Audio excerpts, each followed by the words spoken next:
A comet traces a hyperbolic arc through our solar system, carrying alien chemistry and leaving behind a trail of evidence that defies conventional understanding. This is 3I/Atlas, only the third confirmed interstellar object humanity has ever observed. Emerging evidence hints at what it might be, and the implications could fundamentally reshape our understanding not just of comets, but how worlds themselves come into being. Is 3I/Atlas merely a natural wander from the cosmic deep? Could it be a planetary building block, a seed cast between star systems? Or does it represent something deliberately crafted, slipping through our detection nets unnoticed? If even a portion of the latest data proves accurate, the consequences challenge everything we thought we understood. This is where both the narrative and the questions take root. Since telescopes first turned skyward to map the heavens, each confirmed interstellar visitor has demolished the boundaries of astronomical possibility. Every such encounter represents a singular phenomenon, an unpredictable cosmic wild card, neither anticipated nor reproducible. Each is a fragment torn from some distant stellar system and hurled across the interstellar void. But with 3I/Atlas, the questions cut far deeper than simple trajectory analysis or chemical composition. What if the universe functions not merely as a stage where worlds randomly emerge, but as a garden where worlds are deliberately cultivated and sown? This concept echoes ancient mythology, yet now stands poised at the threshold of legitimate scientific inquiry, propelled forward by observational data that stubbornly refuses to conform to established categories. The guiding principle here remains straightforward. Every assertion will face rigorous testing. Every speculative leap will be clearly identified as such. Established facts anchor this investigation. Conjecture receives explicit signposting rather than being woven invisibly into the narrative. The evidence, whether chemical, physical, or orbital in nature, will establish clear demarcations between verified knowledge and pure imagination. The implications extend far beyond academic debate. If a single object originating from another star system can transport the raw materials for planetary formation or bear the unmistakable signatures of intentional design, then the story of our own cosmic origins demands fundamental reconsideration. This investigation does not chase sensationalism. The threshold for extraordinary proof stands higher than it has ever been. A comet following a hyperbolic orbit qualifies as rare, but remains within the boundaries of natural possibility. Chemistry that bends accepted rules might indicate a more exotic cosmic forge, or it might represent a misleading signal buried in statistical noise and limited sample sizes. The challenge lies in maintaining equal measures of wonder and skepticism. We must resist the temptation to prematurely explain away phenomena that cannot yet be adequately explained. As this investigation unfolds, every hypothesis, natural wanderer, planetary seed, or engineered artifact, will be rigorously tested against observational data. The methodology matters as much as any conclusion. Skepticism, transparency, and the intellectual discipline to acknowledge we don't know yet form the foundation of this inquiry. In the cosmic gardening metaphor, the genuine lesson may be that every seed, whether natural or artificial, carries with it the profound weight of the unknown. From the moment the Atlas survey system flagged a rapidly moving anomaly near the galactic center, the pursuit of 3I/Atlas became a race against both distance and time. The initial detection occurred on July 1st, 2025, locating the object nearly 670 million kilometers from the Sun, deep in the southern skies above Chile. Its velocity of approximately 58 kilometers per second relative to the Sun immediately distinguished it from the leisurely procession of solar system comets. The orbit, hyperbolic and retrograde, sliced across the ecliptic plane at a dramatic angle, tracing a trajectory that could only have originated far beyond the Sun's gravitational influence. Archive survey imagery retrieved from June 14th onward revealed a faint but persistent track. Ray Chun, meticulously combing through the Zwicky Transit Facility's back catalog, pieced together a timeline extending the comet's known activity several weeks before its official discovery announcement. Each additional data point reduced the orbital uncertainty, allowing trajectory models to lock onto a path that would carry this object through a series of critical milestones. A near approach to Mars on October 3rd, at just 30 million kilometers distance, followed by its closest solar approach on October 29th at 1.36 astronomical units. December 19th would bring 3I/Atlas within 1.8 astronomical units of Earth, the optimal window for high-resolution spectroscopy and isotopic analysis. By March 16, 2026, it would swing past Jupiter at a mere 0.36 astronomical units, offering one final opportunity to track its drift before it faded into the outer darkness. Dr. Maria Fuentes, leading the Atlas night shift operations, recalled the mounting tension as the Minor Planet Center rushed to verify the orbital solution. Early computational fits oscillated between distant comet classifications and potential impact hazard, but the numerical models soon converged on a definitive solution: unbound, inbound, and carrying the unmistakable signature of an interstellar visitor. The path was mapped. The countdown had begun. Now every checkpoint would become a crucial test of chemistry, dynamics, and cosmic origin. Carbon dioxide dominates the coma of 3I/Atlas, overwhelming water vapor by a ratio of nearly 8-to-1. This ratio alone fundamentally reshuffles the chemical playbook for comets, particularly those born in the frigid reaches between stars. Standard solar system comets rarely exceed unity in this ratio, and even the most extreme outliers seldom cross this threshold. Here, carbon dioxide takes center stage rather than playing a supporting role. The first traces of water, detected through faint oxygen emission lines, appeared while Atlas remained over 500 million kilometers from the Sun at nearly 3.5 astronomical units. This lies well beyond the distance where sunlight can typically sublimate water ice from a cometary nucleus. Instead, this early onset of oxygen emission suggests either a volatile-rich surface composition or perhaps a crust so thin that even distant solar heating can trigger activity. This is not a dormant relic, but a body primed to respond to the faintest touch of thermal energy. Imaging from ground-based telescopes and orbiting observatories reveals a coma sculpted by competing physical forces. A sunward dust fan, broad, forward-facing, and remarkably persistent, spreads outward from the nucleus, catching sunlight in a manner suggesting large, porous grains ejected with surprising efficiency. Behind it, a faint anti-solar tail extends away from the sun, barely visible except in deep exposures. The geometry defies textbook expectations. The dust fan glows brightest toward the sun, a pattern more commonly observed in comets with powerful jets or highly processed surfaces. Yet for 3I/Atlas, the fan structure maintains remarkable stability across weeks of continuous monitoring, defying erratic outbursts typical of most newly discovered comets. Spectroscopic analysis confirms the coma's complexity. Carbon dioxide spectral lines blaze prominently in the infrared spectrum, while traditional water and CN bands linger at the edge of detectability. The dust itself reddens a reflected light, indicating organic-rich or carbonaceous material. Each measurement adds another piece to this puzzle. The volatile composition and dust architecture steadfastly refuse to settle into familiar categories. Instead, they direct attention toward deeper questions. What kind of environment could forge such an object? And what does its structure reveal about the journey it has undertaken? Nickel spectral lines, sharp and unmistakable, cut through the spectra of 3I/Atlas, while iron, the usual companion in cometary dust, remains conspicuously absent.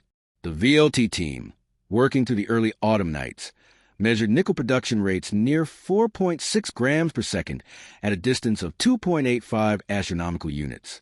Yet even as they pushed their instruments to their operational limits, iron's signature stubbornly refused to appear. The resulting nickel-to-iron ratio runs higher than in any solar system comet on record, a chemical fingerprint that raises profound questions about both formation conditions and subsequent processing. Meanwhile, the light scattered by the dust tells its own compelling story.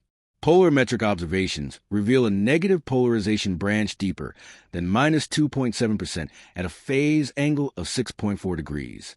This is not a subtle dip, but a dramatic plunge, one that only the most porous, aggregate-rich dust populations can produce. Laboratory analogs and numerical models converge on the same conclusion. The grains must consist of clusters containing hundreds, even thousands of submicron particles loosely bound into fluffy, low-density aggregates. Compact surfaces, whether engineered or natural, cannot reach this depth of negative polarization without extreme and highly unlikely microstructure. The dust itself reddens a comet's reflected light, a signature of organics and carbon-rich materials woven throughout the composition. The size of the nucleus remains frustratingly elusive. Estimates derived from Hubble and ground-based telescope observations bracket it between 0.4 and 5.6 kilometers in diameter. But the bright, dust-heavy coma obscures every attempt at definitive measurement.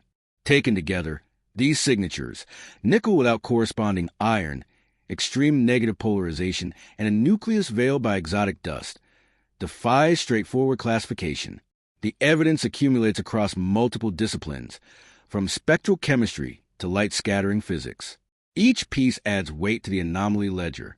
The next step involves testing which, if any, of the leading hypotheses can withstand this growing catalog of contradictions. 3 competing interpretations now occupy the center of scientific debate. The first model, favored by most planetary chemists, treats 3I/Atlas as a natural, if chemically unusual, interstellar comet. In this view, the high carbon dioxide to water ratio, the early onset of oxygen emission, and the deep negative polarization branch all represent signatures of a body forged in the coldest reaches of another star's planetary nursery. The dust, loose and aggregate rich, aligns with years of laboratory analogs and polarimetric modeling. For proponents of natural origins, every anomaly represents an opportunity to expand the boundaries of comet taxonomy rather than invoke extraordinary explanations. The second hypothesis, advanced by theorists like Dr. Nina Alvarez, proposes that 3I/Atlas could be a planetary seed, a nucleus ejected from a young stellar system carrying the isotopic signatures of its birth environment. If such objects are routinely captured by protoplanetary disks, they might resolve the puzzle of how gas giants form so rapidly. Alvarez points to the potential for non-local isotopic ratios, cosmic messages in a bottle, as the crucial test. The search for these fingerprints has driven intense competition for observation time with the James Webb Space Telescope and ALMA, with advocates wagering that a single anomalous isotopic ratio could rewrite the timeline of planet formation. The third, more radical scenario treats 3I/Atlas as a disguised artifact, or even a living system engineered to mimic a cometary body. Avi Loeb, a persistent advocate for open-minded rigor, insists that strangeness alone provides insufficient grounds to claim artificial origin. The evidence must clear a substantially higher bar: persistent, unexplainable accelerations, jetting patterns that violate known physics, or spectral lines impossible to produce naturally. Anything less, he cautions, merely represents the universe's wild diversity rather than evidence of intentional design. Each model demands its own specific proof, and the next round of observational data will test which narrative survives confrontation with facts. Every theory currently on the table faces the same uncompromising filter. Evidence must clear the bar established by both physics and statistics. For 3I/Atlas, this means more than a handful of outlier measurements or a single peculiar spectrum. The standard for proof is not merely high, it's rigorously specific. A persistent non-gravitational acceleration, one that cannot be attributed to outgassing or solar radiation pressure, would force a fundamental reckoning. But comets are notorious for subtle sun-driven nudges. Only repeated, unaccountable accelerations tracked over weeks and mapped against every established jet model would qualify as genuine anomalies. Chemistry, too, must withstand a burden of repeatable measurement. An impossible molecular ratio or a spectral line that defies laboratory reproduction would certainly raise alarms. Yet the historical record of cometary science is littered with false leads, instrumental artifacts, background contamination, calibration errors that mimic the extraordinary. That's why every claim requires cross-checking by independent teams using different telescopes and data reduction pipelines before it earns a place in the anomaly ledger. Statistics, meanwhile, serve as the silent referee. With only 2 prior interstellar objects, 1I/Oumuamua and 2I/Borisov, every new arrival risks being misinterpreted as exceptional rather than representative. Post hoc probability traps abound. A single unusual trajectory or rare chemical signature can appear significant in isolation, but fade into insignificance against the backdrop of a vast, still largely unknown population. The discipline lies in resisting the urge to declare a verdict on insufficient evidence. Extraordinary claims, artifact, planetary seed, or exotic comet, require not merely a pattern, but a pattern that survives every alternative explanation and withstands every skeptical examination. The countdown now focuses on 4 critical dates, each representing a checkpoint in the search for answers. October 3rd brings a close approach to Mars at 30 million kilometers, a cosmic near miss. Yet as of late September, ESA's Mars Express team has not confirmed plans to retarget the orbiter for comet observations. If a last-minute schedule change materializes, it will first appear in official bulletins. For now, the primary action shifts to Earth-based telescopes. October 29th marks perihelion. Here, 3I/Atlas swings closest to the Sun at 1.36 astronomical units, just beyond Mars's orbit. Activity peaks during this window. Ground-based teams will monitor chemistry in real time, searching for sudden shifts in volatile release or dust jetting. The comet's coma, already puzzling, may reveal new layers as solar heating intensifies, an opportunity to observe chemistry rewriting itself on a cosmic timescale. December 19th represents the optimal observing window. At 1.8 astronomical units from Earth, the comet enters the crosshairs of the James Webb Space Telescope, Hubble, ALMA, and the Very Large Telescope. Dr. Leah Morgan at JWST leads a campaign for isotopic ratio measurements: deuterium to hydrogen, carbon, 13 to carbon, 12 nitrogen, 15 oxygen, 18. These numbers, measured to 4 decimal places, could definitively settle the argument over birthplace and formation processes. Each instrument brings specialized capabilities: JWST for organics and isotopes, HST for coma structure, ALMA for faint molecular emission lines, VLT for dust composition and metallic species. The data pipeline runs at maximum capacity, with every hour of observation time fiercely negotiated. March 16th, 2026, represents the final act. The comet passes Jupiter at just 0.36 astronomical units. Precision astrometry time by teams at Paranal and Mount Palomar will search for any non-gravitational perturbations, the kind that simple celestial mechanics cannot explain. If there's a hidden propulsion mechanism or a programmed plume, this is where the numbers might reveal it. The outcome remains open, the test ongoing. For now, the story belongs to those watching the sky and those prepared to interpret the signals as they arrive. Every path forward from 3I/Atlas branches from a single trunk evidence. The outcome tree is not a maze of speculation, but a map drawn by what the universe permits us to measure. If the chemistry remains consistent, carbon dioxide outpacing water, isotopes tracing a line back to cold, distant stellar nurseries, then the verdict points toward a natural, if exotic, comet. The catalog of known worlds grows stranger, and the boundaries of cometary science expand outward, one data point at a time. Should the isotopic ratios diverge from every solar system pattern, hydrogen, carbon, nitrogen, oxygen all out of step, then the planetary seed model gains credibility.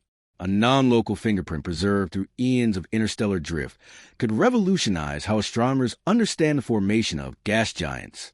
Each ratio measured to 4 decimal places becomes a message from another star's nursery, a clue to the machinery of planetary creation.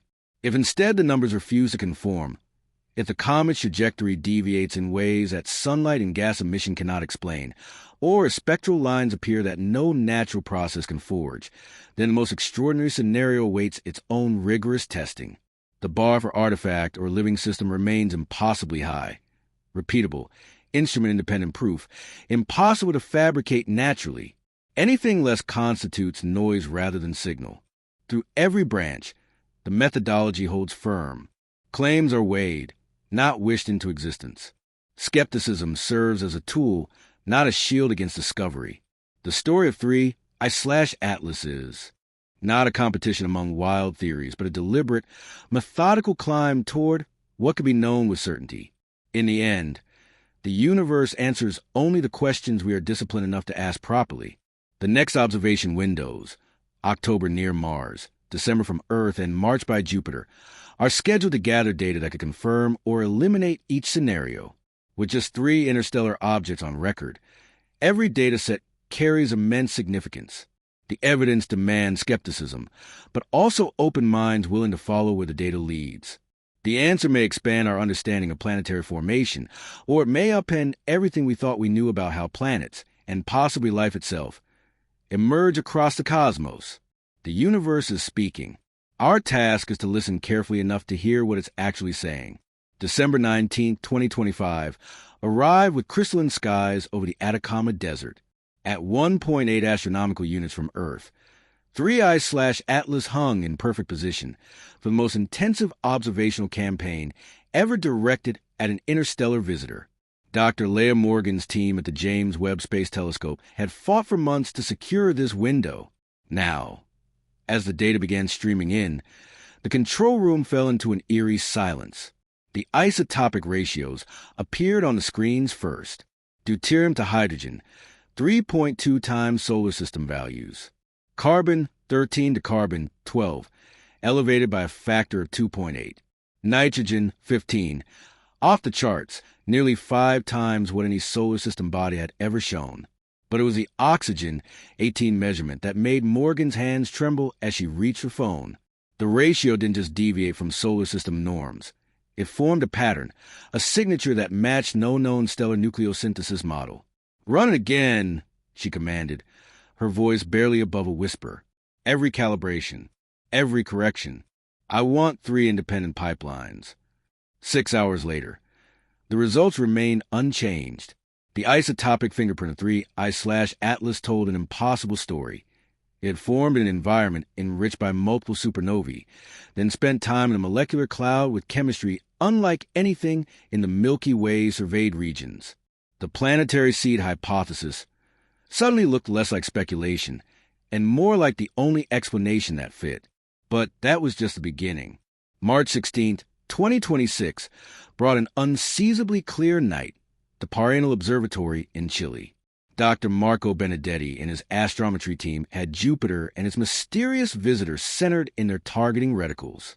For weeks, they had been measuring 3I/Atlas's position with milliarc-second precision, building a trajectory model that accounted for every known force: solar gravity, radiation pressure, outgassing. At 3:47 Universal Time Coordinated, the numbers broke.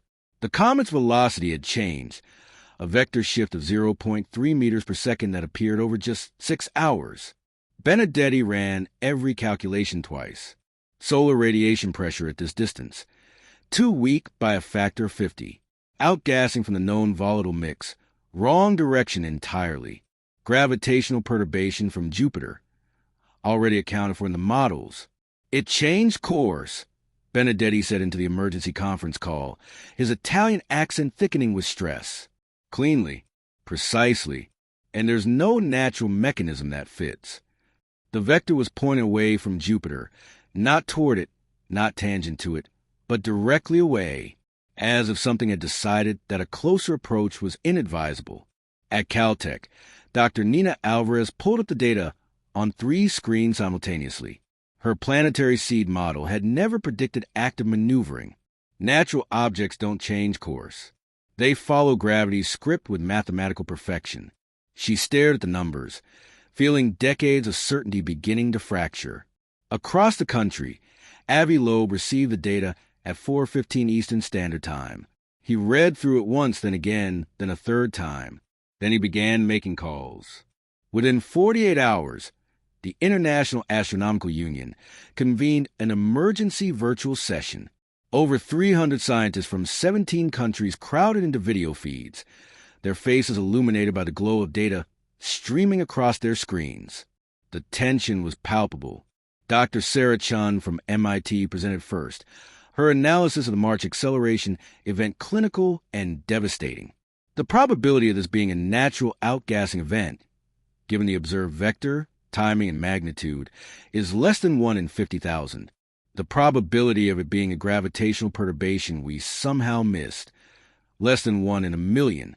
We are looking at a non-gravitational acceleration with no natural explanation. The chat erupted. Dr. Yuki Tanaka from JAXA pointed out that comets had surprised him before. Dr. Helen Foster from Oxford insisted they needed more data before making extraordinary claims. But underneath the scientific protocol, everyone felt it. Something had shifted. The line between natural and artificial had blurred.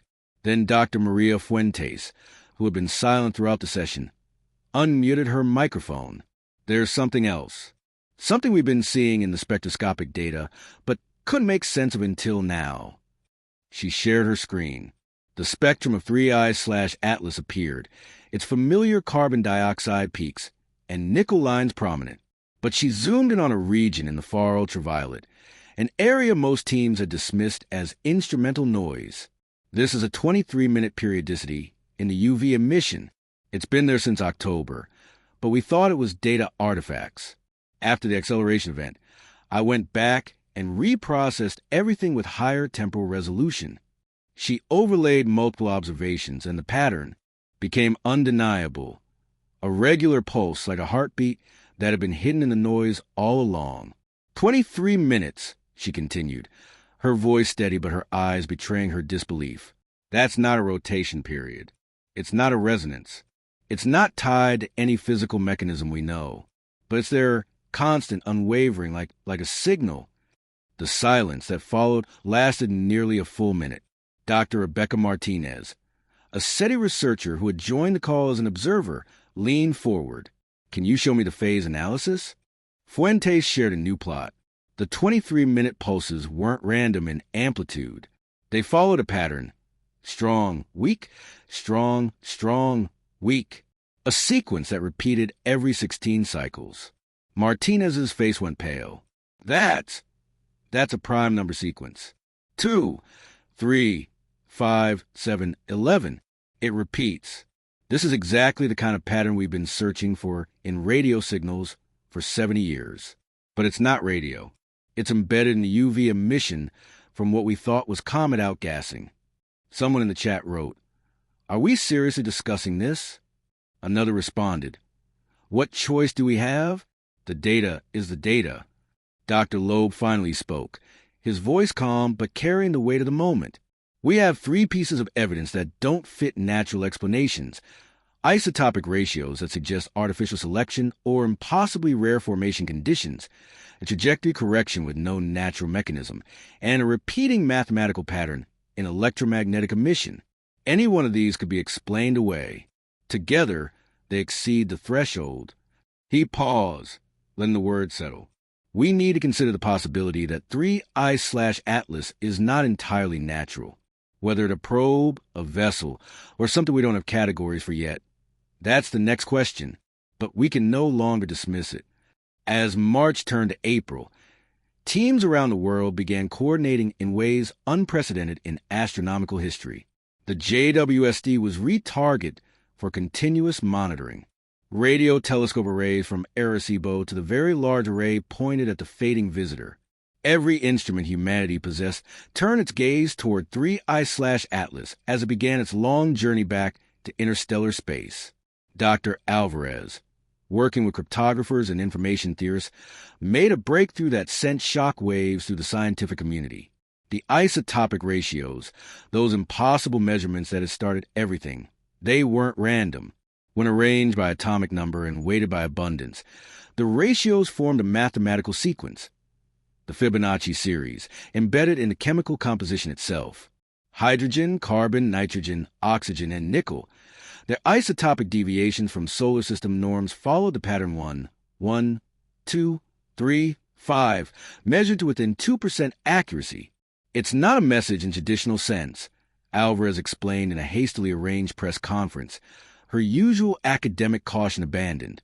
It's a signature, a marker that says this object was designed. The chemistry itself is the proof. You can't fake isotopic ratios. You can't contaminate your way into a Fibonacci sequence across 5 elements. This was built, engineered atom by atom in some stellar forge we can't begin to imagine. The implications cascaded outward like ripples from a stone thrown into still water. If 3I/Atlas was artificial, how many other comets had passed unnoticed? If it carried planetary seeds, Was Earth itself seeded by a similar visitor billions of years ago? And most unsettling of all, if it had just performed a course correction near Jupiter, did that mean it was still active, still observing, still aware? By June 2026, 3I/Atlas had faded beyond the reach of all but the most powerful telescopes. Its trajectory, adjusted by that single mysterious acceleration, would carry it out of the solar system on a slightly different path than it had entered, a path that, several astronomers noted, would take it toward a star system in Cetus, 47 light-years away. The final observation came from the Hubble Space Telescope on June 23rd. In that last image, barely distinguishable from background noise, the comet showed one final surprise, a brief brightening, lasting exactly 23 minutes, as if acknowledging those who had watched its passage. Dr. Morgan, reviewing the data in the quiet hours before dawn, felt a chill that had nothing to do with the air conditioning. She thought of the isotopic signatures, the trajectory correction, the mathematical patterns woven into light and chemistry. She thought of all the comets that had come before, their origins never questioned, their chemistry cataloged but never truly understood. She pulled up the database of long-period comets, visitors from the Oort cloud with orbital periods of thousands or millions of years. How many of them carried similar signatures, too faint to detect with older instruments? How many were natural, and how many were something else? The universe, it seemed, was not just populated with worlds and stars and gas. It was threaded with intention, with purpose, with the fingerprints of minds that had mastered the art of seeding galaxies with the building blocks of worlds. Every comet might be a cosmic gardener's tool. Every arrival might be a test or a delivery. As 3I/Atlas vanished into the stellar night from which it came, humanity was left with a question that would define the next century of astronomy, in a universe where life can send its seeds. Across the cosmic ocean, deliberately and precisely, how do we tell the natural from the designed? And more importantly, what do we do when one of those seeds lands here? The observation windows had closed. The instruments had recorded their data. But the real investigation, the one that would reshape humanity's place in the cosmos, had only just begun.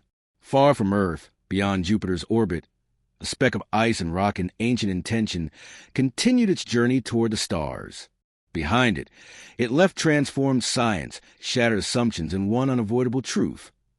We are not alone in the act of creation. The universe has gardeners. They are patient, methodical, and have been at work far longer than we have existed to notice. And 3I/Atlas, messenger or seed or sentinel, had made certain that we would never look at the night sky the same way again. In the months that followed, the International Astronomical Union established the Interstellar Object Investigation Protocol, a framework for identifying and studying objects with potential non-natural characteristics. Dr. Fuentes was appointed to lead the program.